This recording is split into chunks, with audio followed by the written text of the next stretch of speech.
Hommage au Bouddha Shakyamuni, notre maître fondateur. Hommage à Manjushri, le bodhisattva sage et courageux. Hommage au grand maître de la lignée. Le Dharma suprême, profond et subtil, est difficile à rencontrer dans des centaines de milliers de millions de kalpas. Aujourd'hui, je peux le voir, l'entendre, le recevoir et le pratiquer. Que je puisse comprendre le véritable sens du Tathagata. Pour libérer tous les êtres, veuillez générer la bodhisattva suprême et excellente.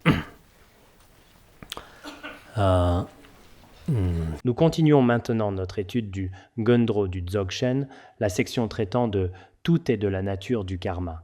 Avant cela, je voudrais souligner 2 points. Le premier point, nous l'avons mentionné dès le début. Chaque fois que vous écoutez un enseignement, d'une part, vous devez générer le bodhisattva, pour tous les êtres sensibles, aussi infinis que l'espace. Écouter avec un tel état d'esprit est très important. C'est la première suprême parmi les 3 suprêmes. Il y a aussi la pratique de la vision pure. La vision pure n'est pas simplement quelque chose qu'on dit en surface. En pratique, par exemple, le lieu où nous écoutons les enseignements, que ce soit dans un temple, chez un pratiquant laïque ou dans d'autres lieux de pratique, vous devriez visualiser cet endroit comme la terre pure de Guru Rinpoche, la terre pure d'Avalokiteshvara ou la terre pure d'Amitabha. Vous devez absolument visualiser ainsi. Les personnes qui écoutent l'enseignement avec vous, vous devriez les considérer comme des bodhisattvas, des dāka et des dākini. Parmi ceux qui écoutent l'enseignement, ne pensez pas « cette personne à côté de moi est un vaurien, celle-là est mauvaise ». Cette personne est ceci ou cela, comme si à part vous-même, tous les autres étaient de mauvais êtres ordinaires. Vous ne devez pas penser ainsi. Vous devriez considérer que tous possèdent le Tathagata Garbha, que tous ont une connexion exceptionnelle, des êtres aux facultés du grand véhicule, sans aucune différence avec les bodhisattvas, les dāka et les dākini. De même, visualisez celui qui transmet l'enseignement soit comme Avalokiteshvara, soit comme Guru Rinpoche, etc. Du point de vue de la pureté intrinsèque, tout devrait être perçu comme pur. Ce n'est pas que nous visualisions comme pur quelque chose qui ne l'est pas intrinsèquement. C'est véritablement ainsi. C'est pourquoi vous devez absolument pratiquer les 5 visions pures. Même si vous ne pouvez pas maintenir cette vision sur le long terme, au moins pendant la courte durée de l'enseignement, pratiquez la vision pure. Si vous pratiquez la vision pure, les bienfaits d'une seule session d'enseignement, le dharma qui s'intègre à votre esprit, les bénédictions que vous recevez, seront complètement différents des autres sessions. C'est une instruction unique dans notre Vajrayana. C'est pourquoi certaines personnes qui pratiquent bien la visualisation tireront certainement profit même d'une seule session d'enseignement. Pour chaque session, vous ne devriez pas oublier cela. Maintenant, continuons avec « Tout est de la nature du karma ». Dans la section sur la nature du karma, il est dit que les Bouddhas, Bodhisattvas, Arhats, etc. subissent aussi les conséquences du karma. Aujourd'hui, nous allons parler de l'histoire d'un Arhat subissant les fruits de son karma. Les 2 vénérables Maudgalyayana et Shariputra se rendaient souvent dans les enfers, le royaume des esprits avides, des animaux, le monde humain et les royaumes célestes, les 5 destinées, pour aider les êtres. Un jour, quand ils sont arrivés dans le royaume des enfers, à ce moment-là, dans les enfers, il y avait d'innombrables êtres. En particulier, quand ils sont arrivés dans l'enfer Avissi, il y avait d'innombrables êtres souffrant d'être brûlés par les flammes. À ce moment-là, les vénérables Sariputra et Maudgalyayana ont chacun manifesté leur pouvoir miraculeux et fait tomber la pluie. De nombreux êtres dans les enfers ont ainsi pu connaître le bonheur. Plus tard, ils ont vu le maître des hérétiques Parivrayaka, appelé Purnakashyapa, qui, après sa mort, s'était réincarné dans l'enfer Avissi et y subissait toutes sortes de souffrances.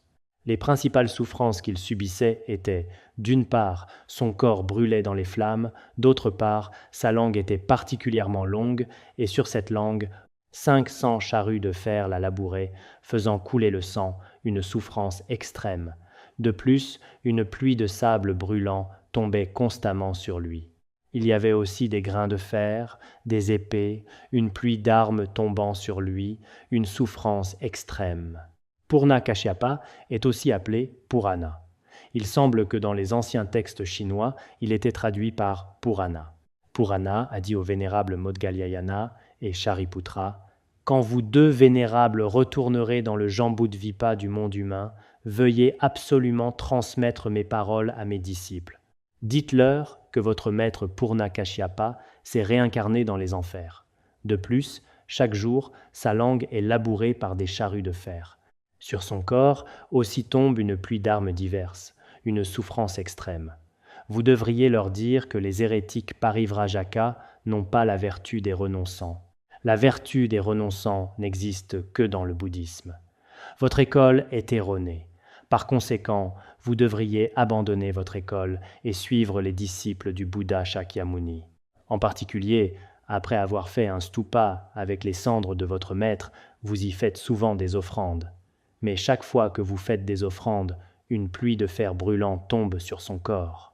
Je vous en prie, ne faites plus d'offrandes à son stupa funéraire. Transmettez ces paroles à mes disciples. Le sens est que quand ils voyageaient dans les enfers, ils ont découvert que le maître des hérétiques subissait de telles souffrances. Les deux vénérables sont revenus dans le monde humain. À ce moment-là, les hérétiques s'étaient rassemblés. Ils étaient souvent mécontents des vénérables Shariputra et Modgalyayana, car auparavant, ces deux-là avaient quitté cette école hérétique. C'était probablement une des raisons.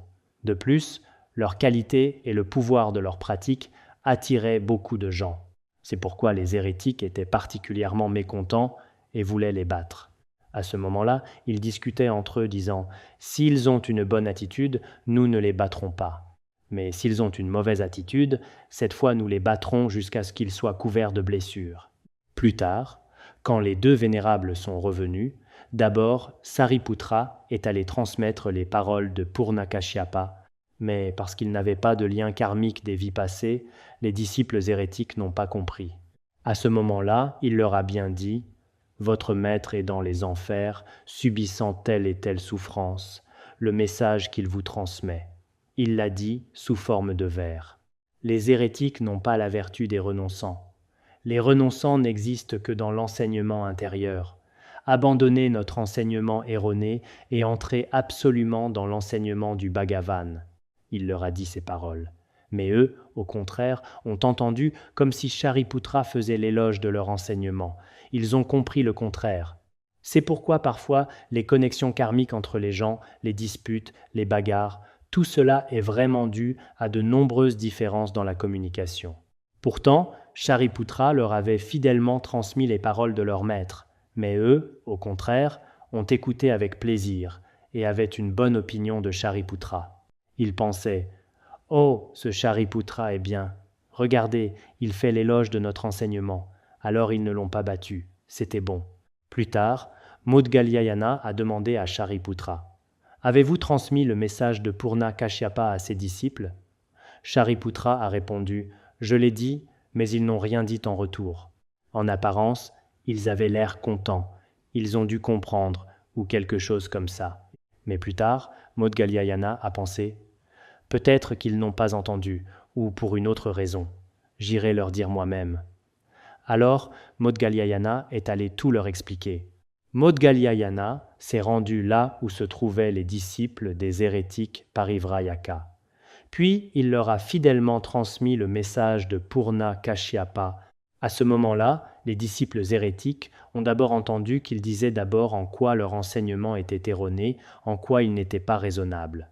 Il a expliqué beaucoup de choses à ce sujet. Puis il a dit « Votre patriarche est maintenant dans les enfers, je l'ai vu de mes propres yeux. Le message qu'il vous transmet est ceci et cela. » Il a tout dit. Après avoir entendu cela, les hérétiques, furieux, ont dit « Non seulement cette personne nous critique, mais il a l'audace de calomnier notre maître Purna-Kashyapa. » Tous les hérétiques se sont rassemblés et ont commencé à le battre. Ils ont battu le vénérable Modgalyayana à plusieurs reprises. Finalement, son corps était si brisé qu'il chancelait comme un roseau. Il était réduit en miettes, battu très violemment. Si c'était comme avant, sans parler d'être battu jusqu'au sang par ces quelques hérétiques parivrajaka, même si tous les êtres des trois mondes l'attaquaient ensemble, il n'aurait pas pu faire bouger un seul de ses poils. Vraiment, selon ce qui se passait avant, Modgalyayana était le premier en pouvoir miraculeux parmi les disciples du Bouddha Shakyamuni.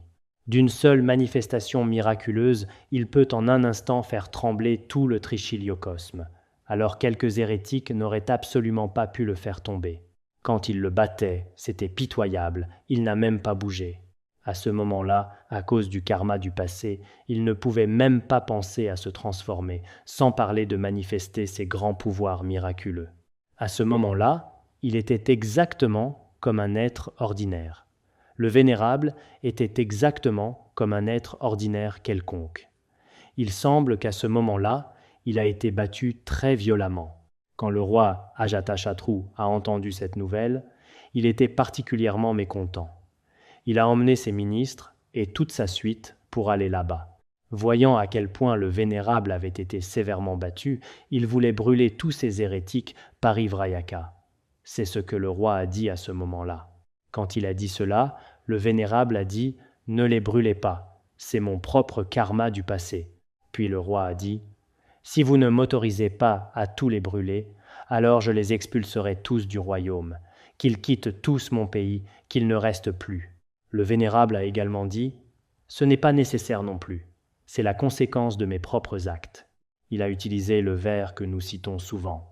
Même après 100 kalpas, les actes accomplis ne périssent pas. Quand les causes et conditions se rencontrent, on en subira soi-même les conséquences.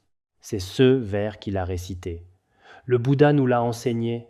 Quand les causes et conditions se réunissent, ce karma, on le subira soi-même. On n'y peut rien. Donc, ce n'est pas leur faute. Cela devrait être le résultat de mon propre karma.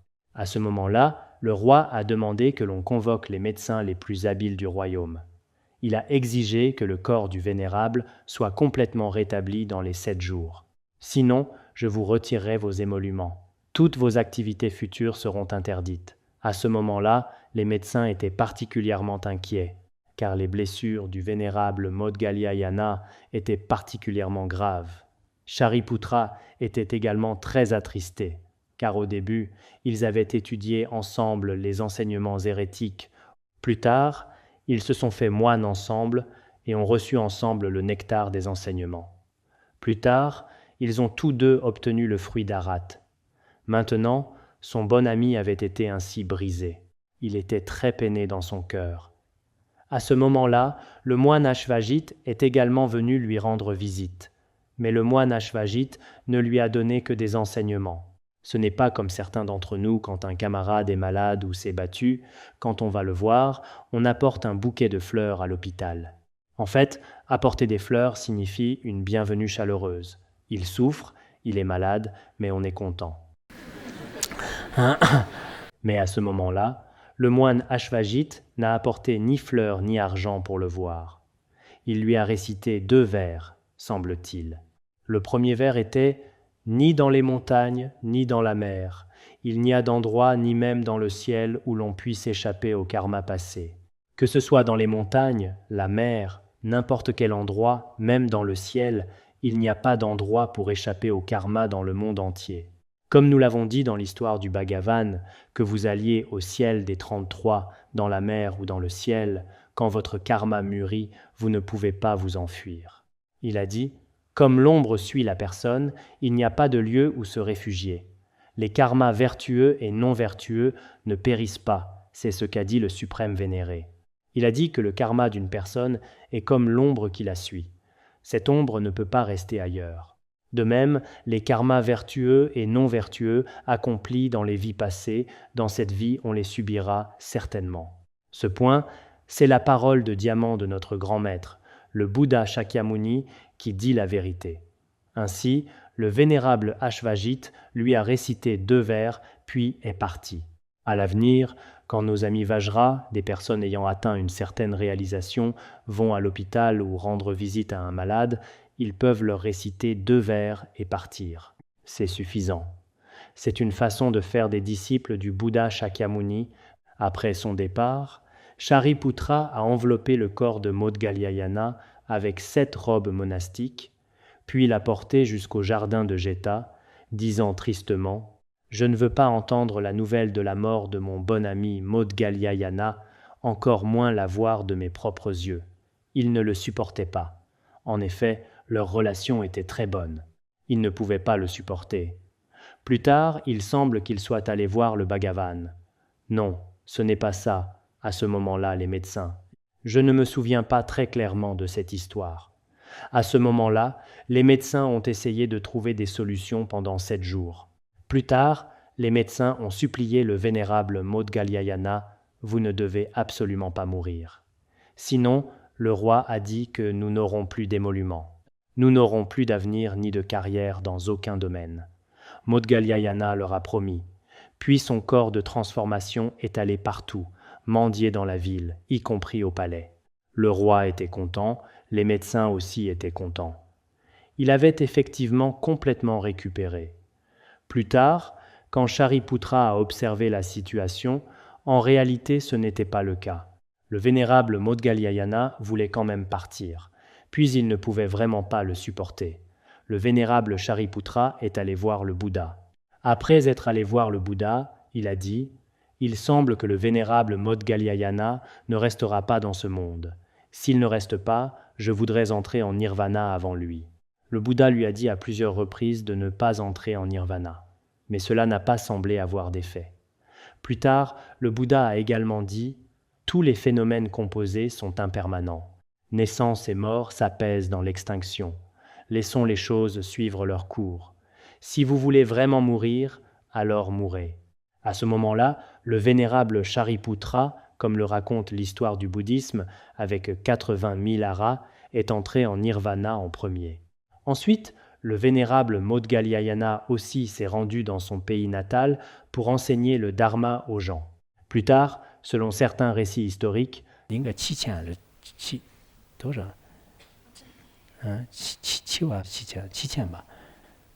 c'était environ 77 000, quelque chose comme ça.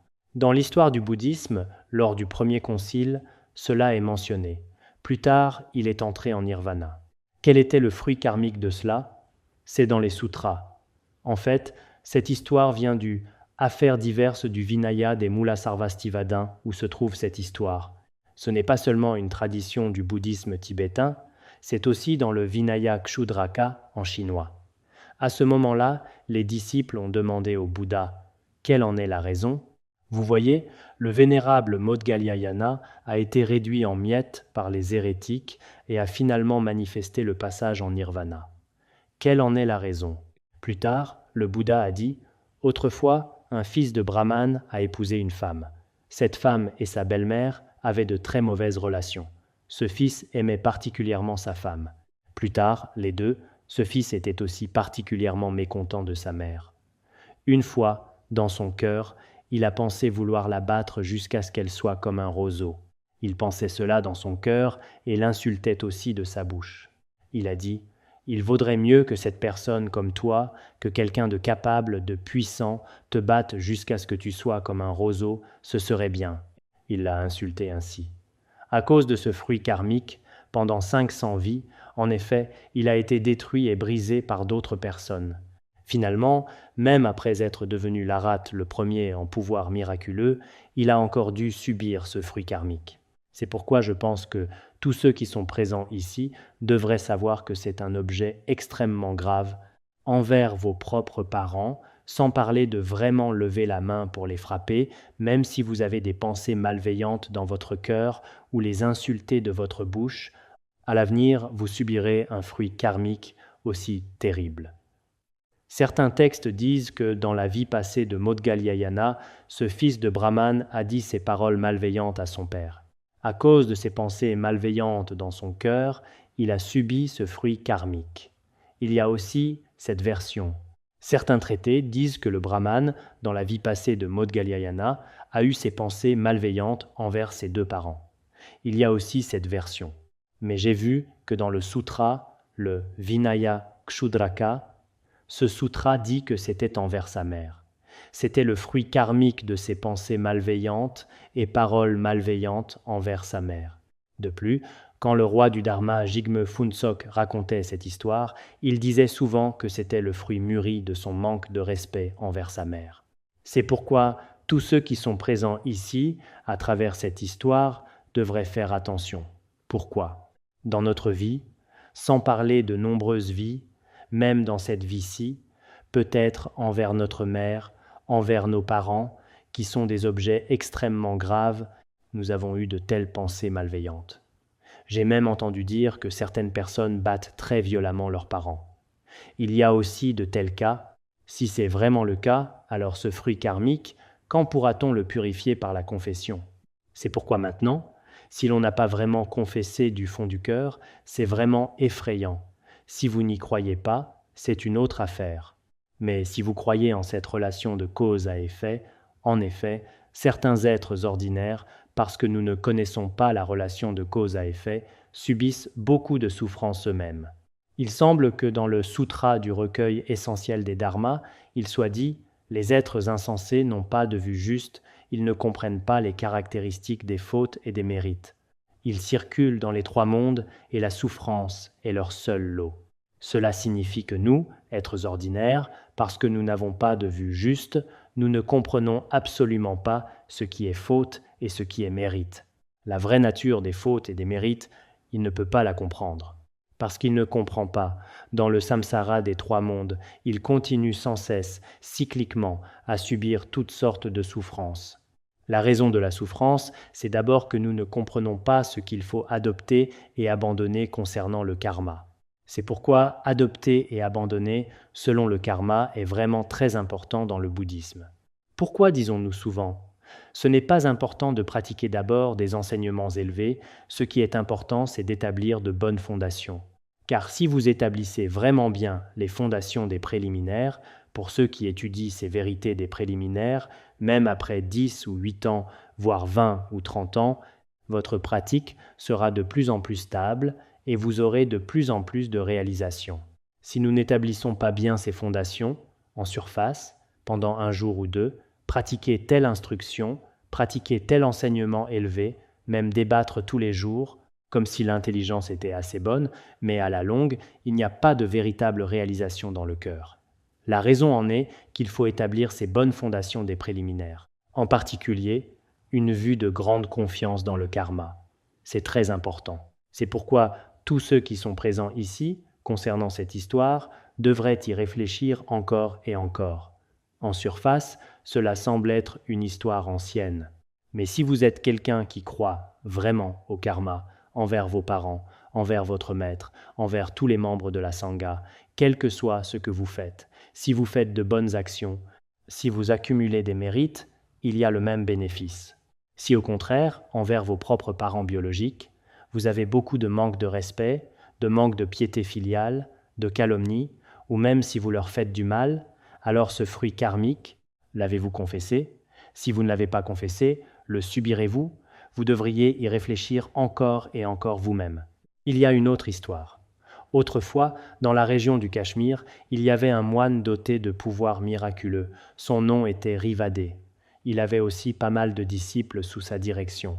Un jour, dans la forêt, il était en train de teindre ses robes monastiques. Près de là, un propriétaire était sorti chercher un veau qu'il avait perdu. Il a vu de la fumée s'élever dans la forêt. Alors il s'est dirigé dans cette direction et est arrivé sur place. Effectivement, il a vu ce moine en train de faire du feu, alors il a demandé « Que faites-vous ici ?»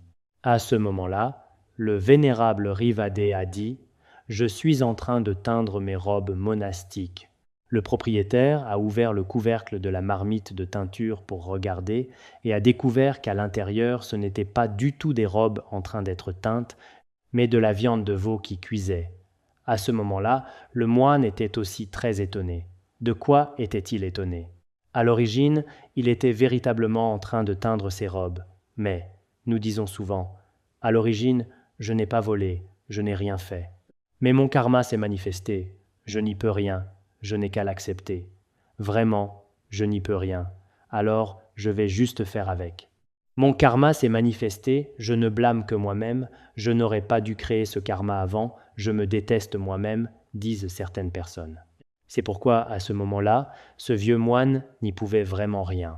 Car, devant les autres, effectivement ses robes monastiques s'étaient transformées en viande de bœuf, il n'y pouvait rien.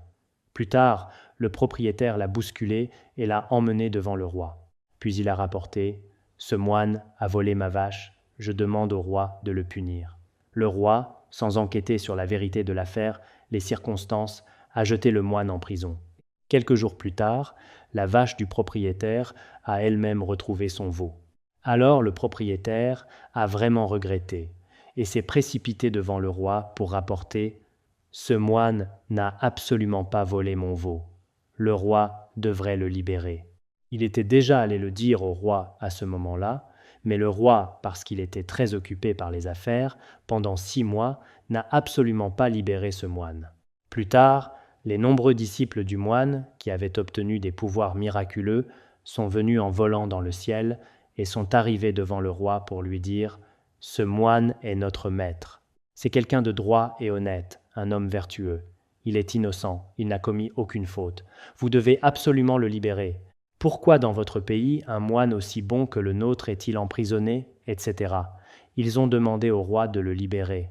À ce moment-là, le roi, effectivement, parce qu'on lui avait dit depuis longtemps mais il avait oublié, le roi s'est rendu en personne pour préparer la libération de ce moine. Quand il l'a vu en prison, le visage émacié, ayant enduré toutes les souffrances, cela semblait vraiment pitoyable. Le roi, avec un profond regret, a dit « Cette affaire a été retardée depuis si longtemps. J'ai vraiment commis un grave péché. » Le moine a dit « Vous n'avez rien fait de mal.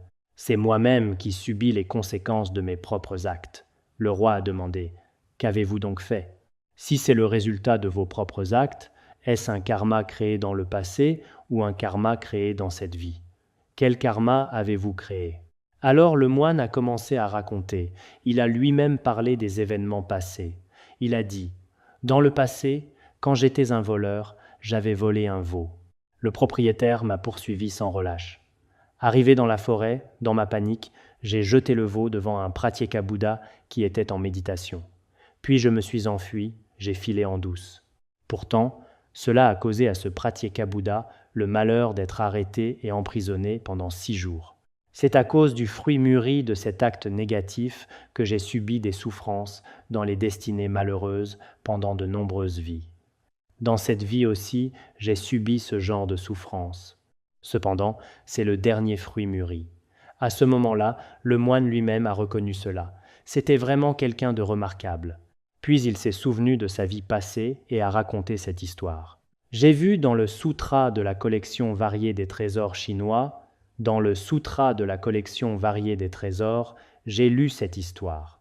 Mais cette histoire, légèrement, au niveau de l'intrigue et de la chronologie, a quelques différences.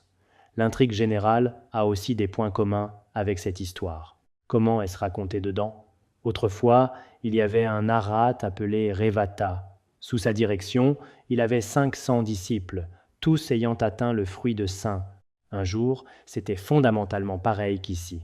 Lui aussi était en train de teindre ses robes quand quelqu'un d'autre a perdu une vache. Quand ils sont allés voir là-bas, l'herbe qu'il faisait bouillir s'est transformée en viande de bœuf. Ses robes se sont transformées en peau de bœuf, la teinture à l'intérieur s'est transformée en sang. Il a tout vu, c'était pareil que tout à l'heure. Dans la marmite, c'était tout de la viande. À ce moment-là, l'Arhat lui-même a aussi trouvé cela très étrange. Puis, ils l'ont emmené devant le roi. À ce moment-là, il semble qu'il ait été puni. Le roi l'a fait enfermer en prison. Quand il était en prison, chaque jour, il faisait des travaux particulièrement dégradants dans la prison, comme nettoyer le fumier de cheval, etc., pendant 12 ans. Ses nombreux disciples moines Zara ont observé par leur pouvoir miraculeux. Leur maître avait soudainement disparu. Où était-il allé? Mais dans le monde entier, ils ne pouvaient absolument pas le trouver. Car tant que son karma n'était pas épuisé, même avec leur pouvoir, ils ne pouvaient pas le trouver. Plus tard, après 12 ans, son karma s'est progressivement épuisé. À ce moment-là, ils ont découvert qu'il était dans la prison du roi. À ce moment-là, de nombreux Aras ont volé jusqu'au palais par leur pouvoir pour demander au roi de libérer cette personne. Puis le roi s'est rendu en personne à la prison pour voir s'il y avait un tel moine. Il n'y avait absolument pas de moine. De plus, à ce moment-là, il avait les cheveux et la barbe longs, le corps émacié. Il n'avait pas du tout l'apparence d'un moine. Il est revenu dire aux Aras « Dans ma prison, Il n'y a absolument pas une telle personne, pas un seul moine. Plus tard, les Aras ont dit « Vous feriez mieux d'aller annoncer dans la prison « Qui ici est moine ?» Tous les moines seront libérés. » En disant cela, peut-être qu'il comprendra lui-même ce qu'il est. Le roi a suivi leur demande et est allé à la prison, disant « Aujourd'hui, tous les moines emprisonnés ici seront libérés. » À ce moment-là, peut-être parce que son karma s'était purifié, ses cheveux et sa barbe sont tombés d'eux-mêmes, il s'est retrouvé vêtu de robe monastique, il est apparu, il était de retour. À ce moment-là, il a peut-être manifesté les 10 à 8 types de pouvoirs miraculeux. Le roi a profondément regretté et s'est prosterné devant lui de tout son corps pour confesser.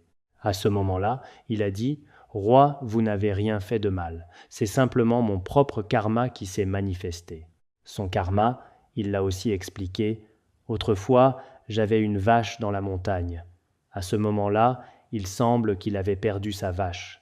Dans la montagne, il y avait aussi un Pratyeka-Bouddha.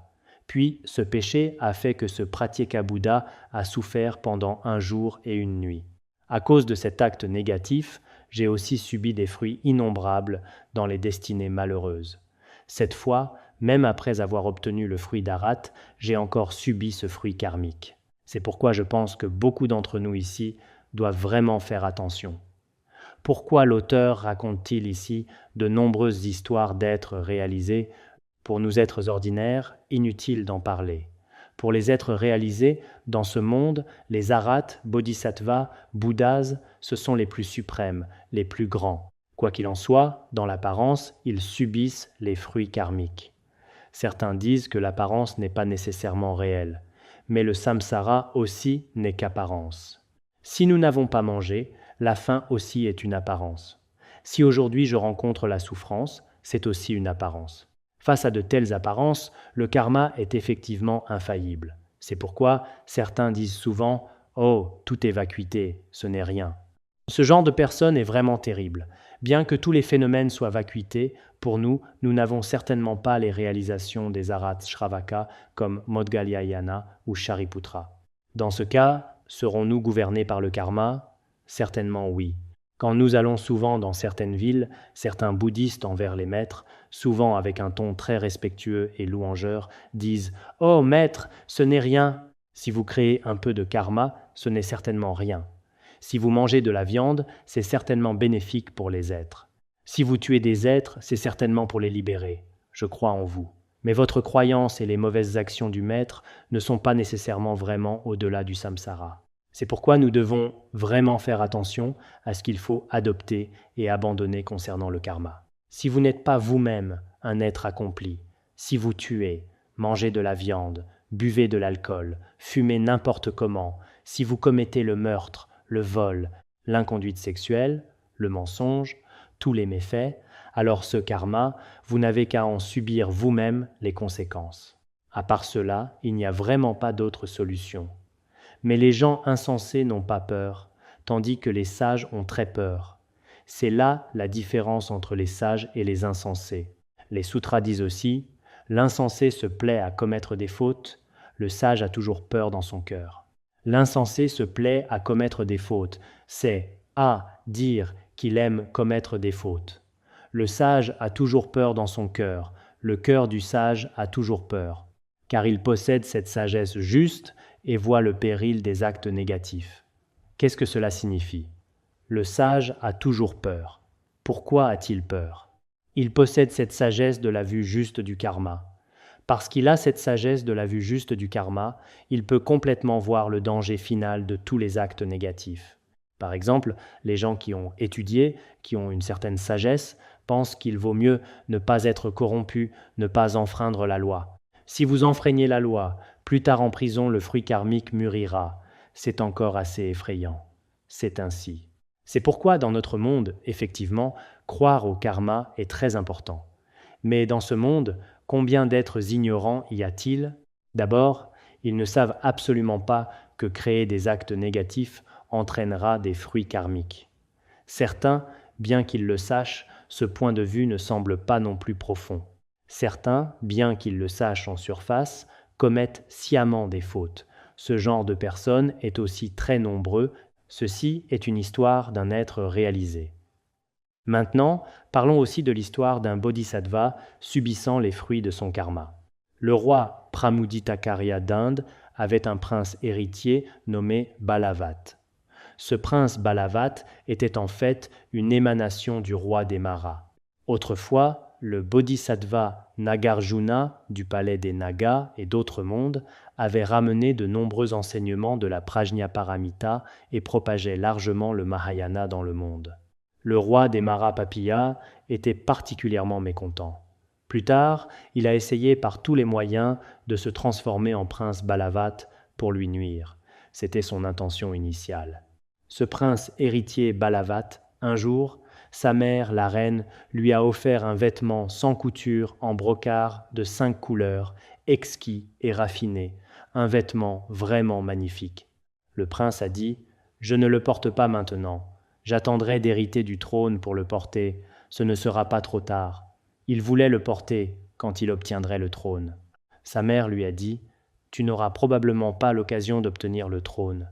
Normalement, après le décès du roi, c'est le prince héritier qui devrait hériter du trône. Mais ton père, le roi Balavat, et le bodhisattva Nagarjuna, leurs vies sont en fait liées comme une seule. Car ils ont accompli l'alchimie de l'élixir d'or, leurs vies sont liées comme une seule.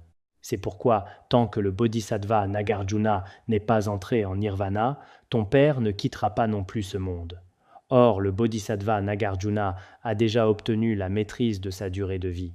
Cette maîtrise de la durée de vie signifie que, s'il souhaite rester dans ce monde, comme Vimalamitra et Guru Rinpoché, il reste continuellement dans ce monde, il n'y a pas de moment où il entre en nirvana. C'est pourquoi tes nombreux frères aînés sont tous morts sans avoir pu hériter du trône. À cette époque, le bodhisattva Nagarjuna, selon certaines de ses biographies, avait déjà vécu 671 ans, d'autres disent 700 ans. Le bodhisattva Nagarjuna avait déjà vécu tant d'années sans manifester le passage en nirvana. À ce moment-là, le prince était très anxieux et a demandé « Alors quelle stratégie y a-t-il » Alors sa mère lui a suggéré un stratagème. Le bodhisattva Nagarjuna est un bodhisattva. Si tu lui demandes sa tête, il te la donnera certainement. À part cela, il n'y a pas d'autre moyen, il n'y a pas d'autre solution.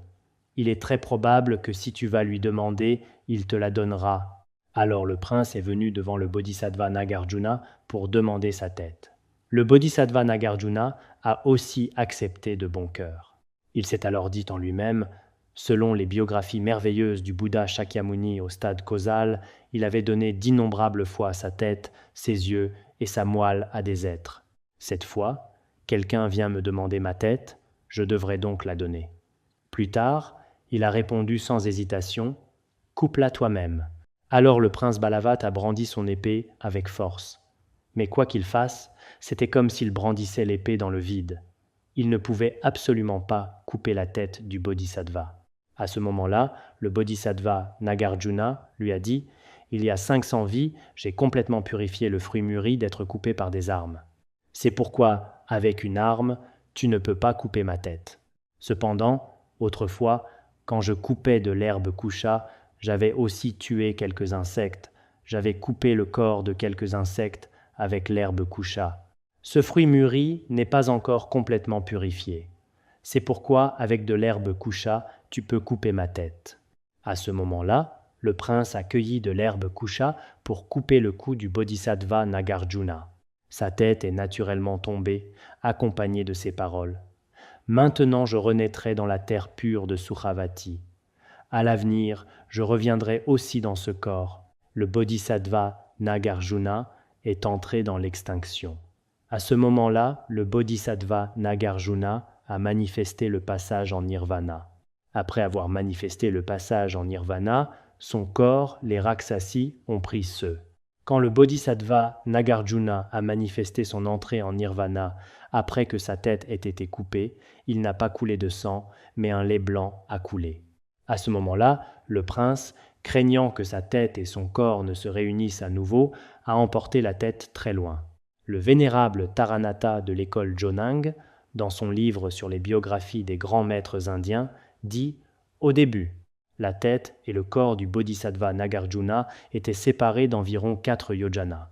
Mais parce que le bodhisattva Nagarjuna avait obtenu le fruit de Vidyadhara de longue vie et avait accompli l'alchimie de l'élixir d'or, pour cette raison, dans l'apparence, ils se sont transformés en 2 grandes montagnes. Sur ces crêtes, d'autres personnes, pour commémorer cet événement, ont aussi construit des temples.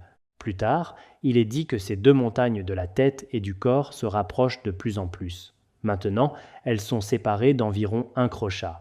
Le vénérable Taranatha dit que son maître a vu ces 2 montagnes de ses propres yeux.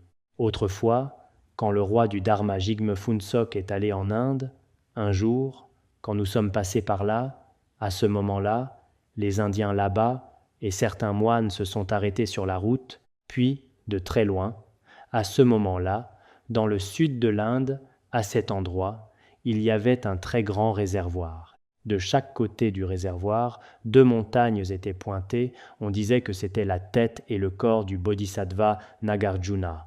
On pouvait encore les voir de très loin, nous ne sommes pas allés sur place. Aller sur place aurait été très loin. À ce moment-là aussi, le temps était assez serré. Je ne sais pas s'il y a beaucoup de gens de chez nous qui vont en Inde, mais il semble que beaucoup de gens y vont de façon confuse, vont juste au trône de diamant et reviennent. C'est dans le sud de l'Inde. C'est pourquoi, une fois que la tête et le corps se réuniront, le bodhisattva Nagarjuna entrera à nouveau dans ce corps pour propager le Madhyamaka du Mahayana. À ce moment-là, l'armée de Kalachakra viendra aussi dans ce monde pour vaincre les hérétiques et établir le Tantra du Mahayana. Il y a aussi cette histoire. Quoi qu'il en soit, cette histoire montre déjà que l'être réalisé, le bodhisattva Nagarjuna, un bodhisattva de la première terre, son entrée finale en nirvana, était effectivement liée au karma des vies passées. C'est pourquoi, quand nous mourrons, quelle que soit la cause, c'est certainement lié au fait que dans mes vies passées, j'ai tué des êtres. Quand mon corps est blessé, ou quand quelqu'un me frappe, cela aussi est lié. Même si 2 ouvriers se battent, un ouvrier prend une pierre, paf, il fait un trou dans la tête de l'autre. Alors il gémit. Du sang coule ici. Cela aussi est une connexion des vies passées. Il y a quelque temps, un Khenpo de notre académie, en revenant d'Inde, était dans une voiture qui s'est renversée, il a failli mourir. Dans un état de semi-conscience, aux personnes présentes, il n'est pas mort, mais à ce moment-là, il pensait qu'il allait probablement mourir tout de suite.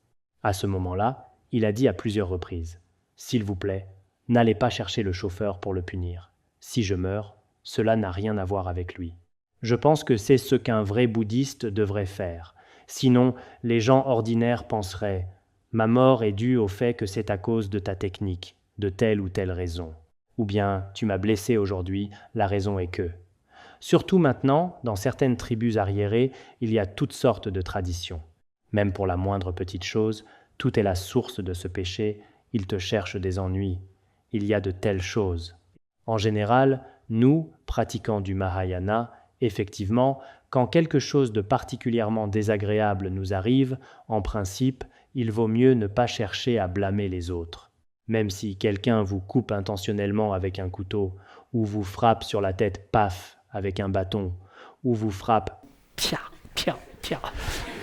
Ainsi, une fois que c'est fini, oh, c'est de ma faute, c'est de ma faute. C'est parce qu'avant je t'ai frappé ainsi.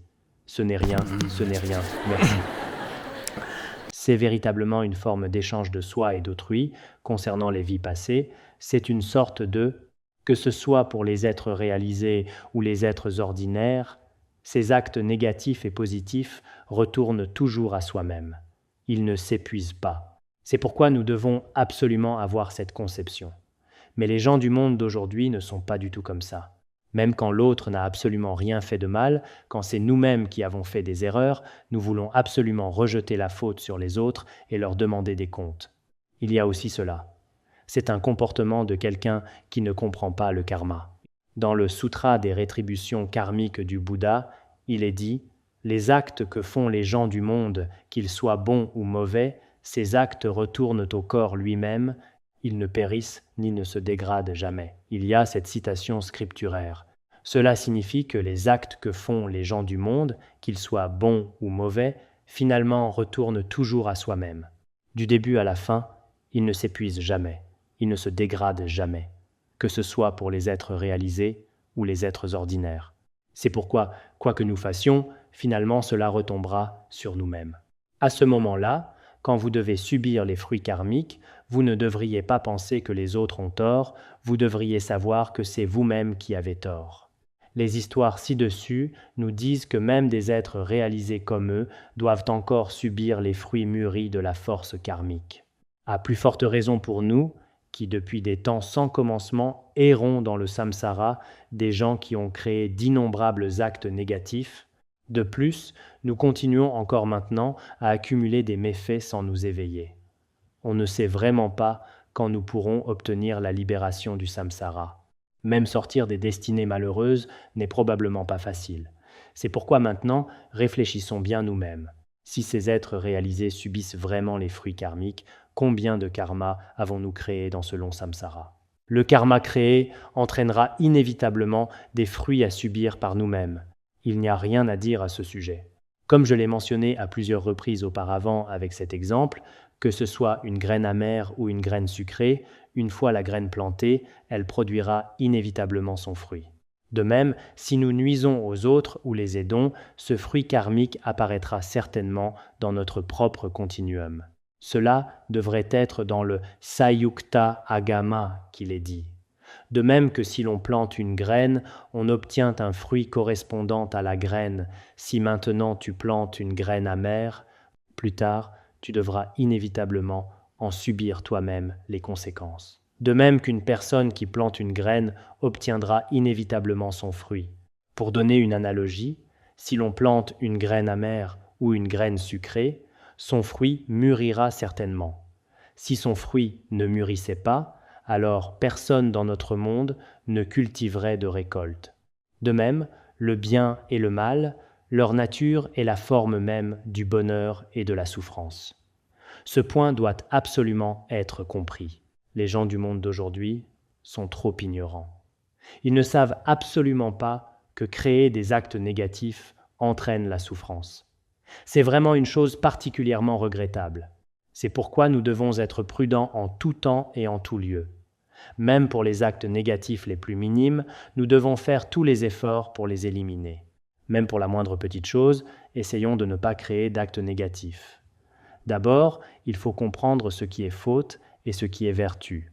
Pour cela, il faut certainement étudier et réfléchir, certainement comprendre. Sans comprendre ce qui est faute et ce qui est vertu, même ce point ne sera pas compris. Même pour les actes vertueux les plus insignifiants, nous devons nous efforcer de tout cœur de les accomplir, même pour la moindre petite chose.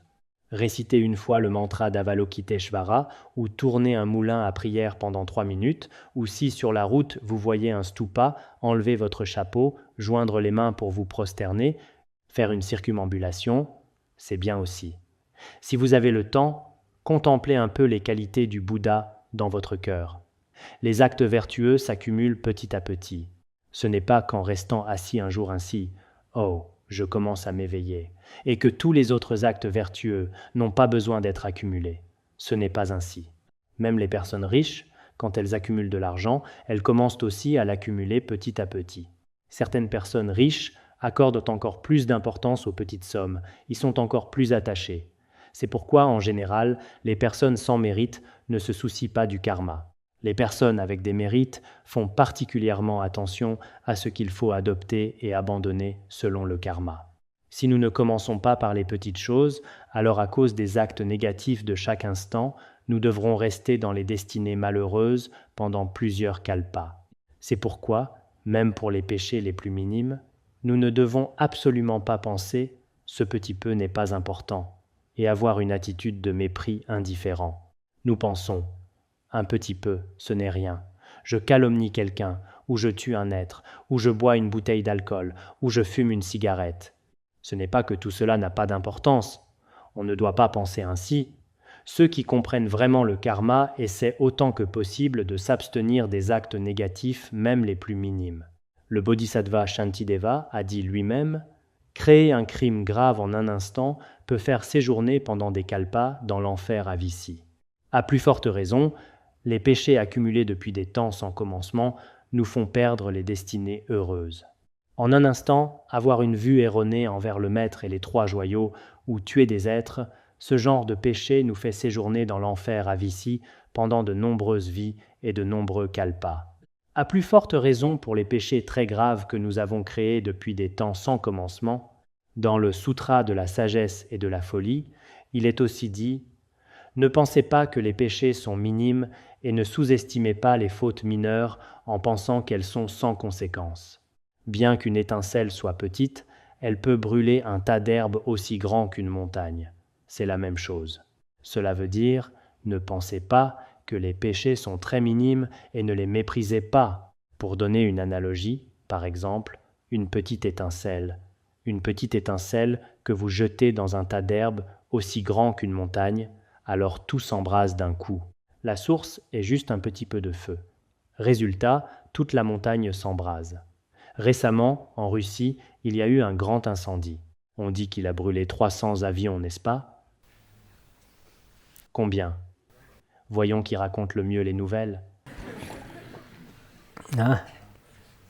Levez-vous et parlez. C'est permis. Combien? Le feu n'est pas encore éteint, n'est-ce pas? Oui, et alors? Parlez, ce n'est pas grave. La source est certainement très très petite.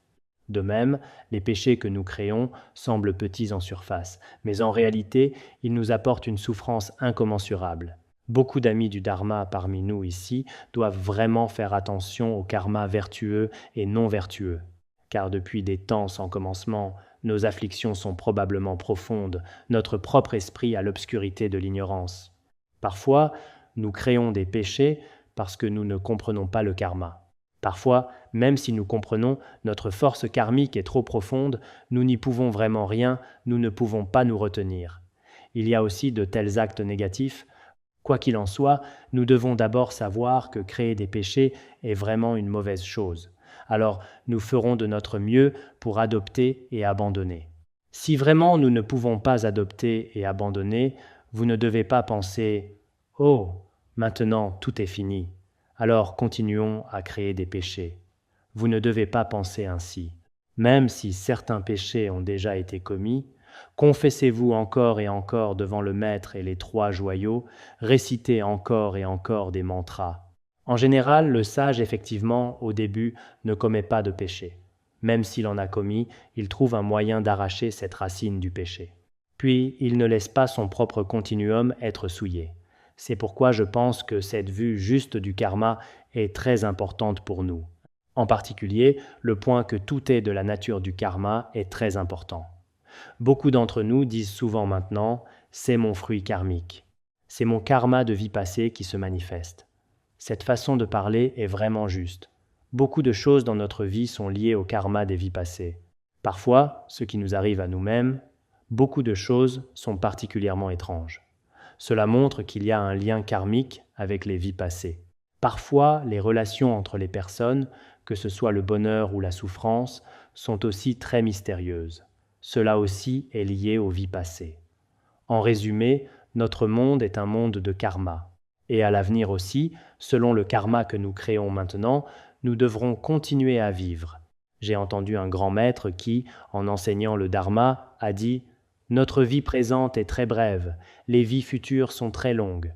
Nous devons absolument penser à créer des actes vertueux pour les vies futures. » Je pense que son enseignement a une signification profonde et de grande portée.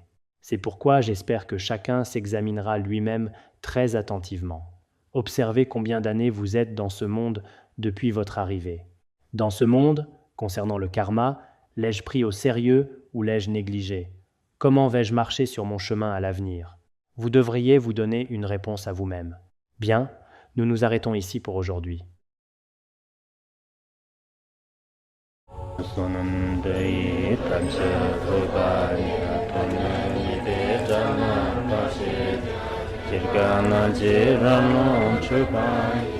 Chupun Solen Droatwasho